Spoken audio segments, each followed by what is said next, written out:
Hello lovely viewer, आप सभी का मेरे यूट्यूब चैनल पूजा स्टोरी कॉर्नर में स्वागत है। पिछले एपिसोड में आपने देखा कि राघव रुद के घर जाता है और उसे रुद की कार में आहाना की चैन भी मिलती है।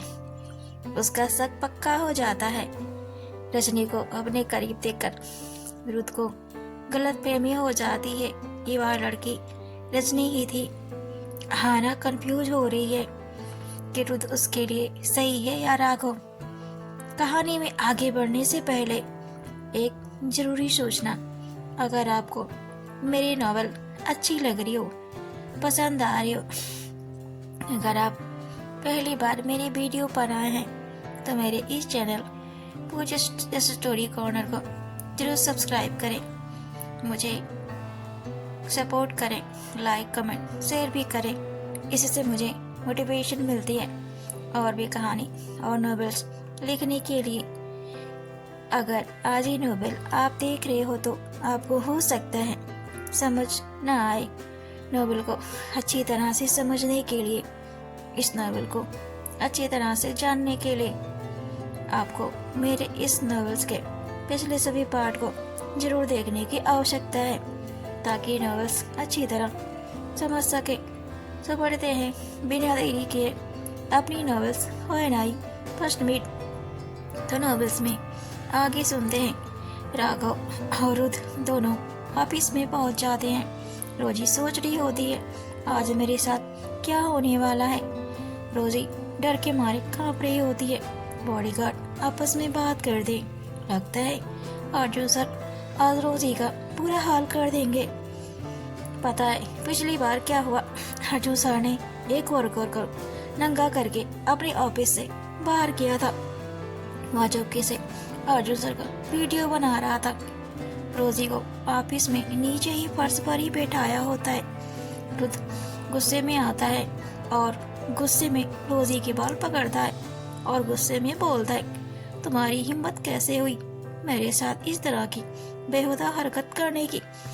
तुम्हारी वजह से कल मैं इतना नीचे गिर गया कि मैं जिस लड़की से सगाई करने वाला था, मैंने उसी के साथ अपने आप को। तुम समझती क्या हो? तुम हो कौन? मैं कौन हूँ? मैं तुम्हें तुम्हारी औकात दिखाता हूँ। तुम मुझे पाना चाहती थी, लेकिन तुम मुझे कभी नहीं पा सकती हो, शायद सपने में भी नहीं। अर्जुन क्या चीज है, तुम्हें अब पता चलेगा। अर्जुन बहुत ज्यादा गुस्से में होता है और रोजी को एक जोरदार थप्पड़ मार देता है और दोबारा हाथ उठाने वाला होता है तो राघव रुद का हाथ पकड़ लेता है और बोलता है कि आप एक लड़की के साथ ऐसा नहीं कर सकते हो। रुद बोलता है, तुम मेरे मामले के बीच में मत पड़ो, नहीं तो मैं पहले तुम्हारा ही निपटारा कर दूंगा। राघव की बात नहीं सुनता है, अपने पिस्तौल निकालकर रोजी के माथे के बीचों बीच रख देता है और बोलता है, तुम जैसी लड़की के साथ मैं ऐसा ही करता हूँ। मुझे अच्छा समझो या बुरा, अब तुम्हें समझ में आ जाएगा कि अर्जुन क्या चीज है। इसको छेड़ेगी तो जल जाएगी। रुद गोली चलाने के लिए जैसे ही ट्रिगर दबाता है, राघव बंदूक को ऊपर की तरफ घुमाकर देता है और पिस्टल से गोली निकालकर छत में जा लगती है। रुद को बहुत ज्यादा गुस्सा आता है कि राघव को हो क्या गया है, या एक एम्प्लॉई है और यह मुझे रोक रहा है। इस लड़की को मारने से कहीं ऐसा तो नहीं है कि यह लड़की इससे मिली हुई है। राघव उठकर खड़ा हो जाता है गुस्से में और अपनी लाल लाल आंखों में राघव को घूरता है तो राघव भी कम नहीं होता है। दोनों का गुस्सा सातवें आसमान पर होता है। राघव रुद को एक जोरदार लात मारता है जिससे राघव कुछ दूर जा गिरता है। राघव रुद उठ के रुद को मारने के लिए दौड़ता है तो रुद अपने बॉडीगार्ड को इशारा करता है तो रुद के बॉडीगार्ड राघव को पकड़ लेते हैं। रुद राघव के पास जाता है और कहता है, तुम मुझे मारने आ रहे थे, वाह क्या बात है, तुम्हारी हिम्मत तो देखो। राघव बोलता है, इनको छोड़ने के लिए फिर बोल देख तेरी क्या हालत करता हूँ।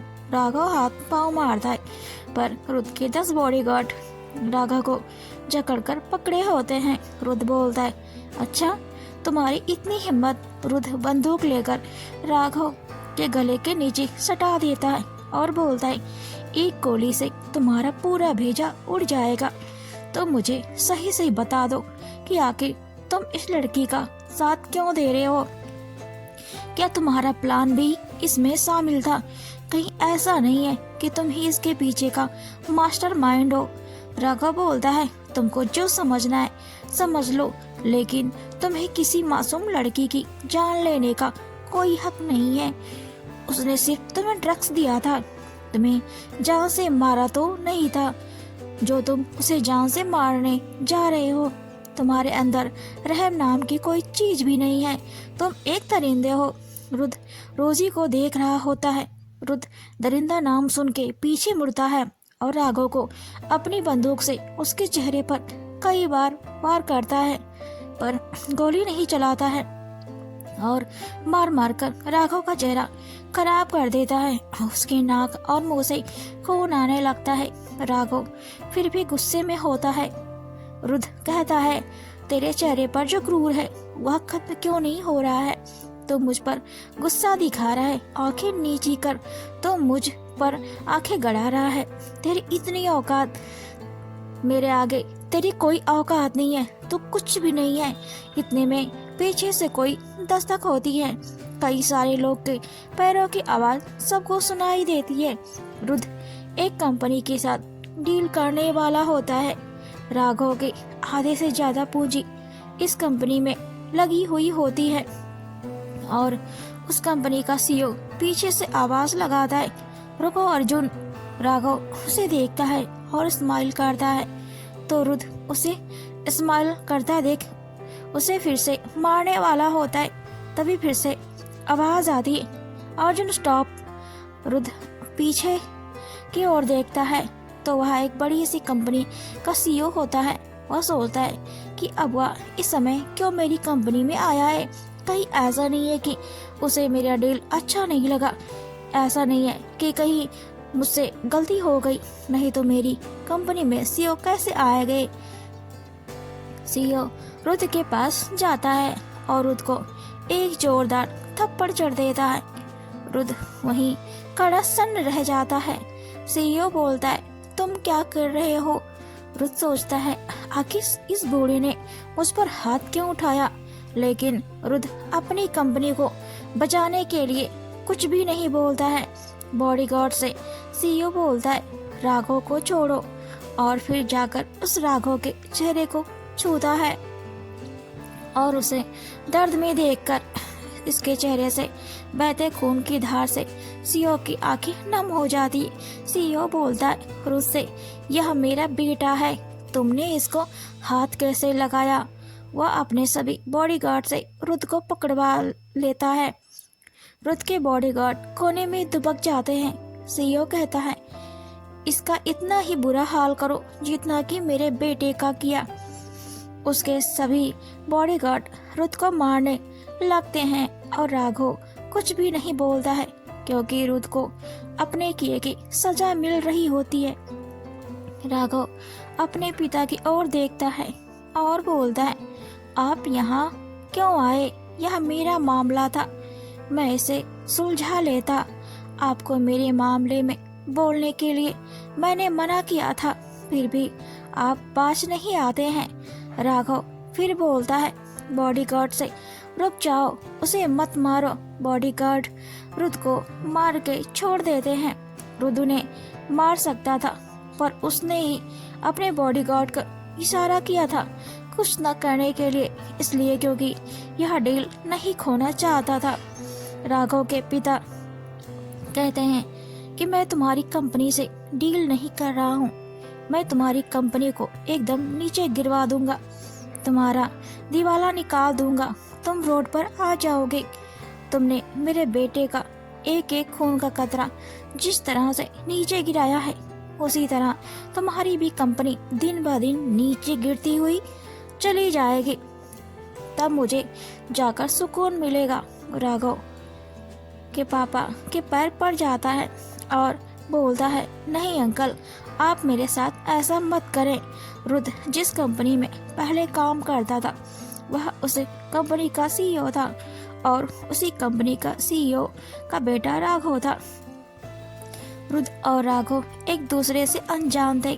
सिर्फ राघव के पिता को पता था कि राघव रुद्र की कंपनी में असिस्टेंट का जॉब करता है, इसलिए ही उसके पिता रुद्र की कंपनी से डील कर रहे थे। राघव की वजह से रुद्र को उसके पिता माफ कर देते हैं, बोलते हैं कि मैं राघव की वजह से तुमको माफ कर रहा हूँ, आइंदा ऐसी गलती नहीं होनी चाहिए। फिर वह राघव से कहते हैं, तुम घर चलो, तुम्हारी माँ तुम्हारा इंतजार कर रही है, उनको तुमसे कुछ काम है। राघव कहता है, आप चलिए, मैं थोड़ी देर में आता हूँ। राघव के पिता और सारे बॉडीगार्ड चले जाते हैं। राघव से कहता है कि तुम इतने बड़े घर के हो, तुमने मुझे आज तक नहीं बताया, मुझे माफ कर दो। और ठीक है, अपनी बात बदलते हुए बोलता है ताकि राघव उसके झांसे में आ जाए। रोजी के साथ मैं अब कुछ नहीं करता, तुम्हारा जो भी मन करे उसके साथ करो, अब वो तुम्हारी है, उसको यहाँ से लेकर जाओ, उसके साथ जो करना, तुम्हें कुछ नहीं बोलूँगा। राघव रोजी को लेकर वहाँ से चला जाता है और उधर रुद्र हाथ मलता रह जाता है और बोलता है कि मैं इस राघव के बच्चे से बदला जरूर लूँगा, इसने मेरे काम में दखल डाली और इसके पिता को भी मैं बताऊँगा कि मैं क्या चीज़ हूँ। अभी मेरा दौर नहीं है, जिस समय मेरा दौर आएगा मैं इसे अच्छे से बताऊँगा कि मैं अर्जुन क्या चीज़ हूँ। अभी तो इन्हें जाने दो, खुशियाँ मनाने दो। राघव रोजी को अपनी कार में बैठाता है और हॉस्पिटल लाता है। डॉक्टर उसके फेस को अच्छे से चेक करता है, उसे बताता है कि वह ठीक है और कुछ दवा लगाने और खाने के लिए भी देता है। राघव हॉस्पिटल से बाहर आता है, अपनी कार में बैठता है। राघव रोजी से कहता है कि यहाँ से अभी के लिए तुम अमेरिका चली जाओ, तुम्हारे लिए यही अच्छा होगा और हमारी जो डील थी रुद्र को मारने की, उसे भूल जाओ। रोजी बोलती है कि मुझे माफ कर दो, मैं तुम्हें बुरा समझती थी, लेकिन तुम एक अच्छे इंसान हो, उस रुद्र से भी ज्यादा अच्छे इंसान हो, क्या हम दोस्त बन सकते हैं? राघव कहता है, जी नहीं, मुझे दोस्ती में विश्वास नहीं है, आप जा सकती हैं। राघव रोजी को एयरपोर्ट ड्रॉप करता है और उसे बाय करता है। रोजी उसे देखती रहती है और राघव को पीछे मुड़कर रोजी को राघव पीछे मुड़कर देखता भी नहीं है। रोजी मन में कहती है कि मैं रुद्र जैसे एक साइको के पीछे पड़ी हुई थी, राघव तो उससे भी कहीं ज्यादा हैंडसम और अच्छा है, एक अच्छा इंसान भी है, उसके अंदर इंसानियत आज भी जिंदा है, वह अपनों से पहले दूसरों के बारे में सोचता है। राघव की जिंदगी में जो लड़की आएगी वह कितनी लकी होगी, ईश्वर हमेशा राघव की रक्षा करना। इतना कहकर वह टिकट चेक करने की लाइन में लग जाती है। राघव एयरपोर्ट से निकलता है और मन में सोचता है कि या तो प्लान फेल हो गया, अब मुझे कुछ और ही प्लान करना चाहिए। पापा ने आकर सारे के सारे प्लान पर पानी फेर दिया। मैं तो इस मामले को अपने तरीके से सुलझाना चाहता था, अब क्या करूं? अब तो अर्जुन को पता चल चुका है कि मैं कौन हूं, मेरा बैकग्राउंड क्या है। उधर आहाना को अच्छा फील नहीं हो रहा तो आहाना राघव के पास कॉल कर दिए।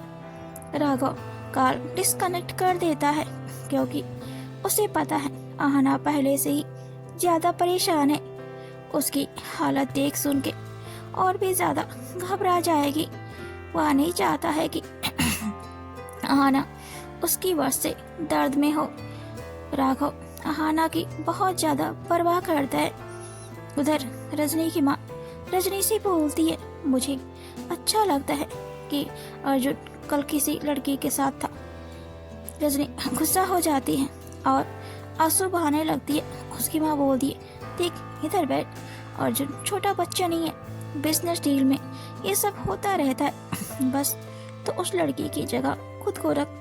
मुझे ऐसा भी लग रहा था कि वह तुमको एक वह लड़की समझा जिसके साथ कल रात बिताया होगा, तो बस उसके आसपास रहे, भूली बनी रहे। अगर अर्जुन हाथ से निकल जाएगा तो ये ऐसा आराम गांव में भी नहीं मिलने वाला, और इतना अमीर दामाद मैं नहीं पा सकती हूँ। 2 दिन बाद तेरी सगाई है, तो बस खुद को बोल बनाने की कोशिश कर। शहर के लड़कों को गांव की लड़की बस बिस्तर तक अच्छी लगती है, तुझे उसके दिल की महारानी बनना है। उधर रुद के साथ इतना सब हो रहा था जिससे उसके सिर में जोर से दर्द होने लगता है और बेहोश हो जाता है। एक एम्प्लॉय राघव के पास कॉल करता है तो राघव रुद के पास ही आ रहा होता है। वह कंपनी पहुंच जाता है और तुरंत राघव को रुद को लेकर हॉस्पिटल पहुंच जाता है। लकली अहाना भी अपने पेट में हो रहे दर्द का चेकअप कराने के लिए उसकी हॉस्पिटल में आई होती है। आपको मेरी नॉवेल कैसी लगी मुझे कमेंट में जरूर बताएं। आगे नॉवेल में हम देखेंगे कि क्या अहाना क्या जान पाएगी कि अर्जुन ही कि रुद ही अर्जुन है। क्या राघव और रुद को अहाना हॉस्पिटल में देख पाएगी। रजनी क्या चाल चलेगी अब रुद के काबू में करने के लिए। तो बने रहे पूजा स्टोरी कॉर्नर में। Thanks for watching and keep supporting. थोड़ी ट्रिपिंग में थोड़ी सी प्रॉब्लम आ रही है, कोई बात नहीं, कल से भी फिक्स कर दूंगी थोड़ा सा। Sorry for this.